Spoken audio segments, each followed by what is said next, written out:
ecosistema normalmente es un equilibrio frágil, pero es un equilibrio y todos tienen un predador que podríamos potenciar, pero cuando una especie invasora aparece, en principio es desconocida para el entorno y no todos los predadores de especies similares pueden atacarlos, pues por el tamaño, por la rapidez, por la velocidad de reproducción.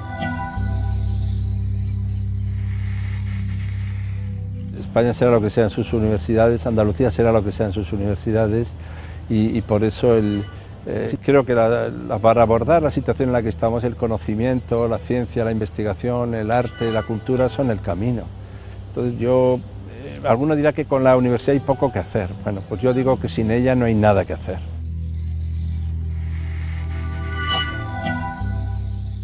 Estamos en un momento histórico en el que tenemos que pensar fundamentalmente a la posibilidad de construir una alternativa que sea a la vez política, social y evidentemente cultural. Para eso hay que interpretar bien la realidad, saber lo que pasa en la realidad.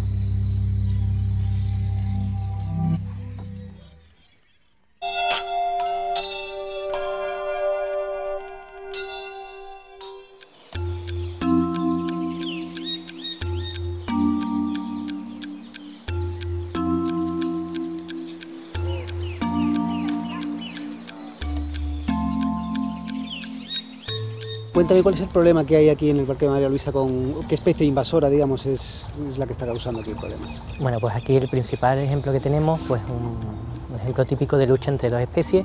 Por un lado tenemos la cotorra de Kramer y por el otro, bueno, pues tenemos una población de murciélagos gigantes. Y es una lucha entre ambas especies porque coinciden principalmente por el tema de donde anidan. Las dos buscan huecos, principalmente en árboles grandes, como pueden ser los olmos o las palmeras. Y sí que estamos detectando, bueno, pues que hay una competencia y un desplazamiento de los murciélagos en favor de las cotorras. Motiva que, bueno, que esos murciélagos que están fuera enfermen, contagien al resto y al final no es necesario una alerta de que contamine todo el espacio, sino que simplemente con un poquito pues ya tenemos un problema que nos puede hacer perder toda la población de murciélagos. El de la cotorra de Kramer es un buen ejemplo de especie invasora, aquellas que son introducidas de forma voluntaria o accidental en un espacio que no es el suyo, acarreando consecuencias ecológicas, económicas y sociales. En España, este tipo de especies son la segunda causa de pérdida de biodiversidad. Hoy en Andalucía.es conoceremos de cerca a estos incómodos inquilinos que ponen continuamente en peligro el equilibrio de nuestro ecosistema.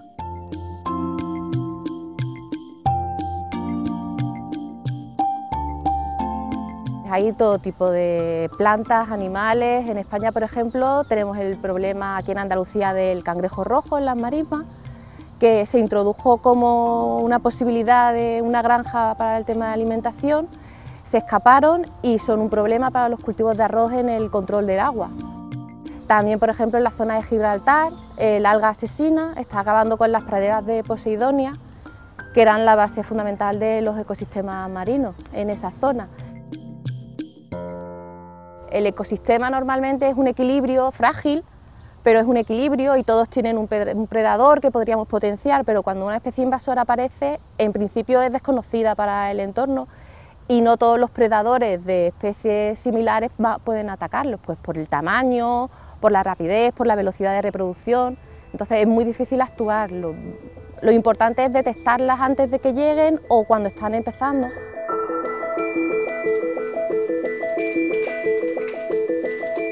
Es en este punto donde el consultor ambiental y exalumno de la Universidad Pablo de Olavide, Iván Lobato, ha dado con la clave, al desarrollar el que ha denominado como método de la matriz GAGO, una herramienta de detección temprana de este tipo de especies que permite catalogarlas y decidir si es necesaria la actuación.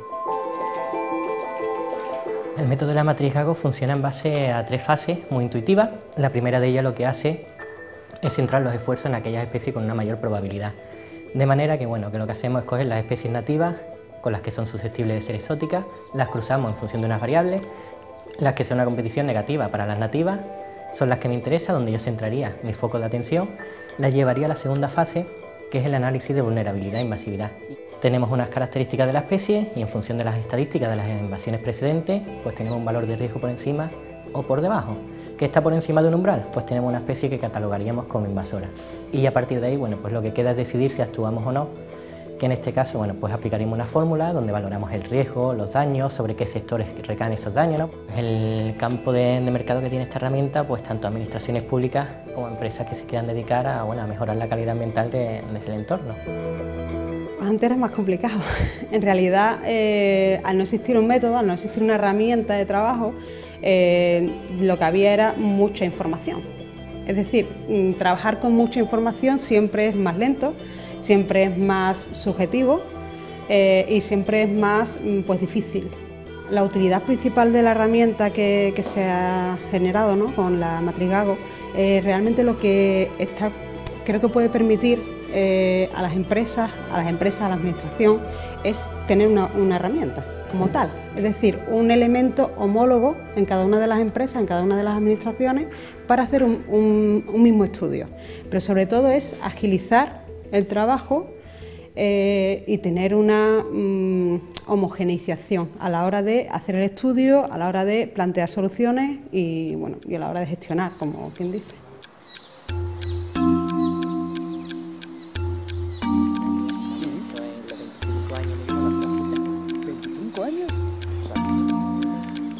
¿Qué utilidad tendría entonces la herramienta que has desarrollado tú en un caso como este? Bueno, pues esto nos permite actuar desde ya. Si en el momento que detectamos la primera invasión, el primer ejemplar de cotorra, estamos capacitados para decidir si es una especie catalogable como invasora y actuar o no según de las recomendaciones que nos dé el método. ¿Con ello qué evitamos? Bueno, pues en este caso concreto, imaginemos que es una especie comercial. Si yo capturo una cotorra, la puedo reubicar, la puedo llevar a un zoológico, de manera que no solo evito el impacto ambiental aquí en el parque, sino que además voy a conseguir que el zoológico evite los costes y voy a eliminar la necesidad de un comercio internacional de aves, ya que no es necesario adquirirla en el país de origen. Sí existe legislación que el SEPRONA es el encargado de vigilarlo, tanto para proteger las especies autóctonas como para evitar que se introduzcan otras y que puedan llegar a ser un problema.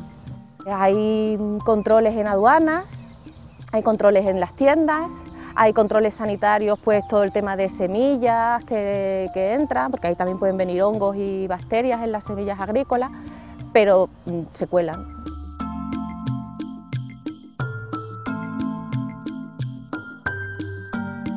La finalidad es hacer primero la base de datos de cada espacio natural, de manera que, bueno, en ese momento, cuando yo detectara una especie, ya directamente me iría a mi listado, ya tengo la base de datos preparada, la introduzco y directamente el ordenador me da ya el valor de si es catalogada y de si tengo que actuar o no.